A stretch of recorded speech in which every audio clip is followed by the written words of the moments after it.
PC. Life's rough. When you depend on me To give you weapons and cyber information for your journey and still you trying to hurt me. Life's tough. When you're an NPC. It is the 1 year anniversary. 1 year ago today we started this little show, and 365 days later we are still going strong here. So, whenever I started this back in February of last year, I started off with a more obscure piece of crap. A 10-page long game called Wetsuit, which I'm fairly certain is more of a joke than anything legitimate.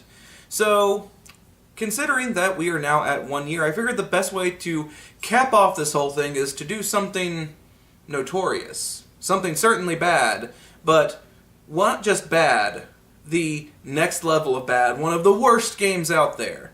And we'll get to more on that in just a second. But really, what constitutes a bad game? We have covered a great deal of them over the past year. You have bad games like Blood, that came so close to hitting the mark, yet fell flat due to minor errors in writing as well as the artwork. You have games like Kindred of the East, that were well-meaning yet poorly conceived projects that fell into the realms of poor taste and extreme niche markets. You have games like Everything is Dolphins and Sons of Liberty, that really didn't have any market for them at all. And then you have games like Leading Edge's Aliens and Call of Cthulhu D20, whose systems were either terrible or to the point that they just really weren't great for the game's premise. And yet, I still have my own share of critics, like people calling Call of Cthulhu D20 a masterpiece. Yeah, sure. D20 Call of Cthulhu is to masterpiece as the Cleveland Browns are to success. Either way, there are a few games, a very few games, that manage to hit just about every conceivable level of fail imaginable. The ones that are so wild, so inept, that you cannot even fathom how they were conceived. There are some of the most notorious games out there. You have things like The Spawn of Fashan, as well as Senzar or Ra-O-Wa. I mean, even the creme de la creme, Fatal. Now, Fatal is something that we're saving for another day, but, I mean, how bad could we really get? What level could we...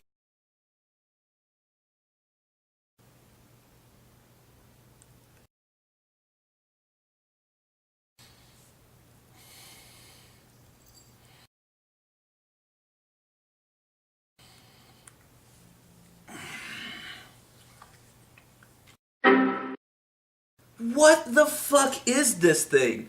What am I even looking at? I defy you to tell me what the fuck is even going on here.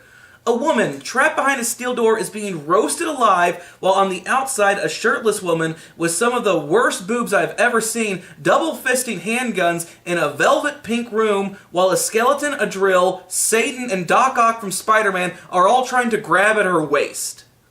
Alright, whoever said don't judge a book by its cover, go screw yourself. No way. You can look at this cover alone, and tell that you were in for one of the most trying and painful experiences of your entire life and mine. Look at this thing. Never have I seen a cover that more succinctly describes the failure that is to come in the pages to follow. Already, we know we are in for a different kind of experience of unprecedented, sexist, and inept proportions. This thing is a treat, starting off with some of the worst artwork imaginable. I mean, okay, maybe I'm being a little harsh on the artwork. After all, you know, the 80s and the 90s were a simpler time when it came to graphics. We were still working out stuff. Things from the past don't look as good now. Maybe, after looking back on it, we can... It was made in 2008.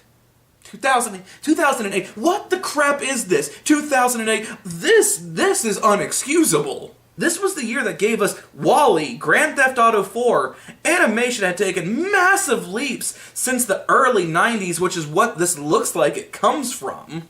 This is just insanity. Yes, I get it already. I should not hold a small-time game to multi-million-dollar projects of animation. I get that. But there is a huge leap between poorly categorizing something and also having artwork that would be laughed off the set of Eiffel 65's video or the TV show Reboot, which came out in 1994. You couldn't find anyone to do a better job than this? Hell, DeviantArt was at its fucking height in 2008. You couldn't find anyone to make anything better than this. And it just gets worse from here. Each page seems to slap you in the face with bad artwork. It is like being dumped with ice water over your head each time you see a new picture.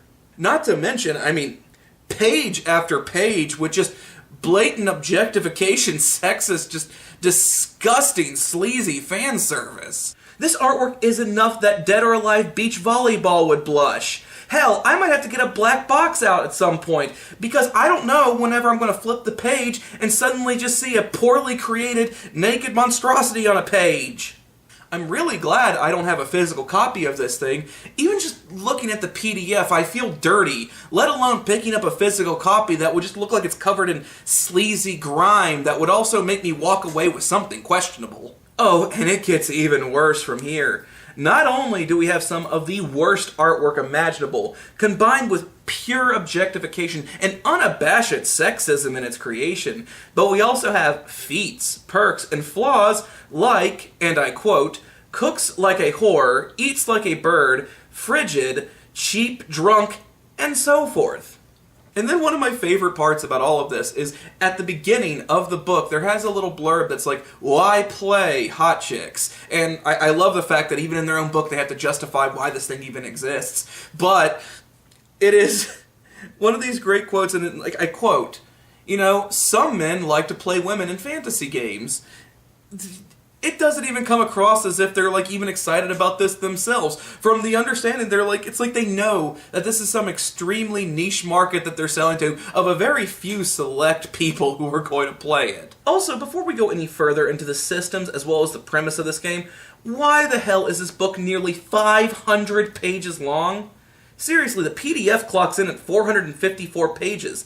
The Handbook of D&D 5th edition is 293 pages, and Vampire the Masquerade 20th Anniversary Edition, the one with all the mythos of Vampire the Masquerade, is around 500 pages. What in God's name does Hot Chicks need over 400 pages for, whenever you could tell everything in this book with 50 or less? So sorry, we have to show off more of that just absolutely wonderful Dakar Unlimited work at play to include a PDF that is well over 400 pages. The premise itself is fucking ludicrous.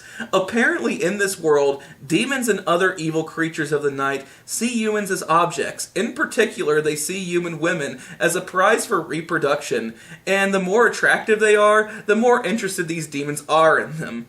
You play as hot chicks who are, and I quote, had enough of being objectified and used, who are prepared to draw on their inner strength to defeat the enemies of our future.